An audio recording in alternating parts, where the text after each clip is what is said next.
جماعة ازيكم؟ وحشتوني جدا جدا جدا. عارفة انا بتأخر كتير وكل مرة بقول متأخر، بس والله بيكون غصب عني.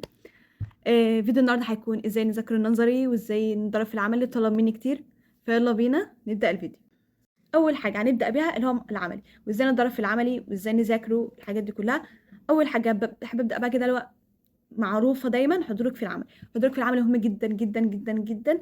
لو انت مش بتحضري او مش ملتزمة في النظري قوي، بس التزمي في العملي، يعني محاضراتك العملي احضرها كلها، ما تسيبيش ما بيكونش كتير. واصلا انت لو فاتتك حاجه ما انتش هتعرفي تعملها المره الجايه دايما يعني، او هتفوتك دايما حاجه. وكمان في اول محاضره ديت بت الدكتور بتقسم لك المهاره مثلا على كذا مرحله، فبتخليها لك سهله بالنسبه لك، تعرفي مثلا رجل انهي اللي ورا، رجل من انهي اللي قدام. الحاجات دي كلها محدش بيلاحظها غير الدكتور. فلازم لازم تحضري المحاضرات. ده اكيد كل ما دخل الكليه عرف قد ايه المحاضرات وغيابها مهم جدا في الكليه. تمام. اكيد الدكتور برضو بتطلع منكم مثلا حد كويس، او هي بتقول مثلا اتمرنوا كلكم الشعبة كاملة كده تتمرن وتاخدوا غياب على التمرين او كده. مهم جدا تروحي تتمرني مع زمايلك. المهارة اكيد كلنا مش هنعرف نعملها صح، واكيد كلنا مش هنعرف نعملها من اول مرة بيرفكت وكده، والحاجات دي كلها دي محتاجة كلها تمارين، كلها يعني كتر التكرار. واكيد في اخر الترم بجد انت هتكوني شاطره فيها مع كتر محاضراتك المحاضرات. الدكتور ما تعمل امتحان احضري الامتحان. حتى لو انت مش خدت درجه وحشه في الامتحان ده، حسني الدرجه المره الجايه. روح قولي للدكتور بص عليا يا دكتور انا بعمل الحركه، روح قولي لها كده، روح قولي لها بص عليا يا دكتور، يعني تدوكوا المحاضره خلصتوا. او في نص المحاضره وهي بتخليكم تتمرنوا كده مع نفسكم، او كل واحده تعمل مره قولها يا دكتور هعمل تاني. شافت عندك حاجه غلط ركزي في اللي هي قالت لك، يعني قالت لك ان الحركه دي غلط او الرجل دي غلط، او بتفتحي رجلك او كده. دايما حطي بالك ان ديت غلط فانا هصلحها. كتر بقى التمرين وكتر اللي حد يقولك دي غلط وديت هي دي الصح، هتركز في دماغك بقى. وكتر التمرين وكتر حضورك المحاضرة فانت خلاص هتكوني في المهارة دي بيرفكت، هتروحي الامتحان. والله مفيش اسهل من العملي. هو بيكون صعب في الاول كده، اللي هو شمس وارهاق وتعب وجري ولسه بتتعلمي وكده. بس انت بتاخدي في المادة مثلا كذا مهارة، ما بتاخديش مهارة واحدة، فبتاخدي كذا حاجة، فمحتاجة كل مرة تتمرني على الحاجة اللي انت خدتيها. تاخدي زميلتك اللي بتعرف تعمل او اللي هي شاطرة في الحتة ديت، فانت تعرف تعلموا بعض. اكيد انت هتكوني شاطرة في حاجة، واكيد هي هتكون شاطرة في حاجة تانية. فبتكون في فروقات، يعني ما تشوفيش نفسك ان انت اللي فيكي حاجه غلط. لا، كلنا عدينا بنفس المرحله، وكلنا لسه بنعدي بنفس المرحله اللي هو انا مش بعرف اعمل، فعادي. كمان دايما ركزي في محاضرات العملي والدكتور بتشرح، يعني اسمعي كلام الدكتور وهي بتشرح. عندك الدكتور ساعات بتقول حاجات في النظري بتكون موجوده في الكتاب، وهي ديت بتسهل عليكي جدا، انت بتقراي الكتاب بتسهل عليكي، وانت في الشفوي لو نسيتي الكلام بتفتكري من كلام الدكتور في العملي. إيه كمان وانت بتعملي اخطاء، يعني مثلا عندك في الميدان المضمار بتعملي اخطاء دايما، مثلا في الجله بتعملي اخطاء في الوزن، بتعملي اخطاء كتير في حاجات تانية. دي بتكون موجوده، اخطاء شائعه بتعمليها، الحاجات دي كلها بتكون موجوده في الكتاب. فانت من كتر اخطائك ومن كتر الحاجات دي كلها انت بتعرفها من نفسك، وبتكون سهله جدا في النظر، بتساعدك كتير جدا وانت بتقراي الكتاب، بتساعدك كتير جدا وانت بتذاكري في العملي. عشان كده دايما الاخطاء اللي انت بتعمليها وارده جدا، ودايما دايما كله بيعملها، ولازم تمر بالاخطاء ديت عشان تعرفيها وتتعلمي منها.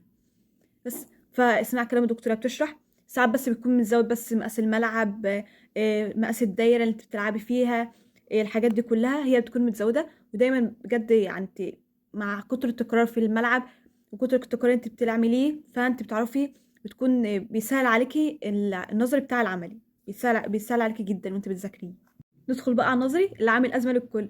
اللي هو النظري ده بيكون عباره عن ورقه النظري بتاعتك بس، وامتحان الشفوي وحضورك وغيابك. العملي بيكون امتحانات العملي، امتحانات الشفوي، ورقه النظري، حضورك وغيابك. في كمان حاجه بس نسيها. عندك بقى محاضرات النظري دي مهمه كمان حضورها برضو، يعني مهم جدا حضورك اصلا في الكليه عموما.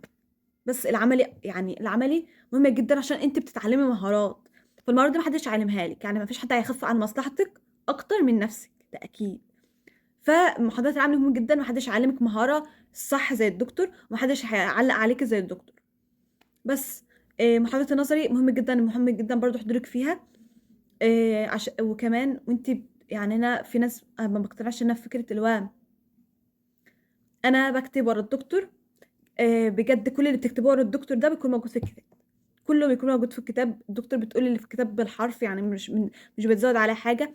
ممكن تقولك يعني ممكن هي تكون دكتور، هي بتقول الحاجه دي مهمه مش موجوده في الكتاب، هتقولها زياده، او الحاجه دي مهمه اكتبوها ورايا عشان تيجي في الامتحان. هي بتقول كده ساعات، لكن كل اللي هي بتقوله ده بيكون موجود كله في المحاضرات. يعني انا مش مقتنعه فكره ان يا اما انت تركزي في المحاضره يا اما انت تكتبي، لكن الوقت الاتنين مع بعض مش عارفه. المهم ركزوا في المحاضرات جدا في كلام الدكتور. ساعات احنا مش بنركز، وساعات احنا بننام، وساعات الحاجات دي كلها بتحصل، بس ده كله بيكون موجود في الكتاب. قبل الامتحان الشفوي يعني ممكن ذاكري اول باول، او اي حاجه تطلبها الدكتور منك، شيتات، الحاجات دي كلها اعمليها، الحاجات دي كلها بتلم لك درجات. مثلا الدكتور مثلا طلبت منكم برزنتيشن، الحاجات دي كلها عمل جماعي، دي كلها حاجات مهمه الدكتور بتطلبها، فبرضه بتلم لك درجات في النظري. قبل الامتحان الشفوي دايما بعملها اللي هو بقرا، يعني في دكاتره بتنزلك السؤال بالاجابه، يعني في دكاتره بتنزل السؤال اللي بالاجابه بتاعتك وتقولك احفظها، ده ده اللي انت هتتسالي فيه في الشفوي. واغلبيه الدكاتره الصراحه بتعمل كده، وبجد بتكون بتسهل علينا الدنيا اكتر، عشان بيكون دي بتكون برضو فتره امتحانات عملي. بس انا قبل الامتحان الشفوي دايما بقرا الكتاب عشان يسهل عليا بعد كده في النظري، ما بيكونش في وقت بين الامتحانات، ف بيسهل عليا جدا ان انا افتكر النظري ماشي ازاي، يعني وانا بذاكر النظري. فكنت بقرا الكتاب بتركيز جدا، وكنت بروح اجاوب في الشفوي واقرا اسئله الدكتور مديها للدكتوره منزلها لنا في PDF، وخلاص يعني. بس كده الحكايه بتكون بالنسبه لي سهله. اما بقرا الكتاب قبل الامتحان الشفوي بتكون الحكايه سهله بالنسبه لي. في امتحان النظري بتكون قبلها مثلا يومين او 3 ايام، هي ديت اللي بتكون الفتره بين الامتحانات، فبتسهل عليا جدا ان انا اقدر اذاكر او اقرا كتاب تاني، او اقدر وانا بقراه اكون فاهماه. لو في حاجه بقى بتكون مثلا انا في حاجات كده بتحسي بقى ان هي بتكون تجي في الامتحان، والله بجد بتكوني حاسه ان هي دي حاجه مهمه، او حاجه بتكون كده صعبه او بتكون لفه كده، فهي دي ممكن تيجي في الامتحان. بتعلمي عليها، بتعلمي عليها او تكتبيها في ورقه على جنب، وهي دي بتذاكريها لوحدها او بتقراها في المواصلات، او بتعيدي عليها مره واثنين وثلاثه. في مواد صعبه زي يعني بتكون مش صعبه، بتكون كده اللي هو بتكون مش متعودين عليها كده، زي الاناتومي، زي علم الحركه، زي الحاجات دي كلها بتكون عن الجسم، بتكون بالنسبه لناس كتيره صعبه، مش بتكون نظري بحت اللي هي الناس ممكن تكون عايزه حفظ. لا، دي بتكون عايزه اكترتها بتكوني فاهمه.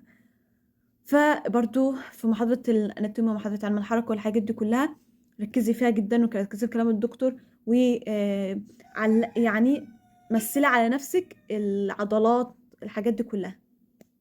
فبجد انت يعني هتحفظيها وانت بتكرري، دي كلها عايزه تكرار.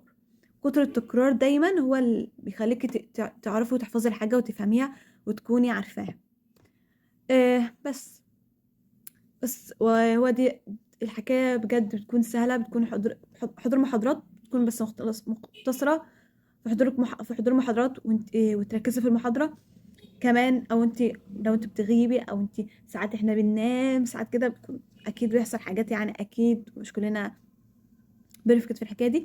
بس اقراي الكتاب واعملي اللي عليكي، واقراي اول باول او قرري اول باول، دي كلها بتخليكي تحفظي. كل حاجه بتطلبها دكتور اعمليها، برزنتيشن، شيتات، اي حاجه، دي كلها بتلملك درجات، دي كلها بتديكي تقدير في الاخر. بس فيا رب الفيديو يكون عجبكم، يا رب يكون فدتكم. اي حاجه برضو اكون نسيتها فكروني. و يا رب الفيديو يكون عجبكم، تنسوش الاشتراك في القناه واللايك وتشاركوا الفيديو مع اصحابكم، واستنوا منه فيديو جديد. بس باي.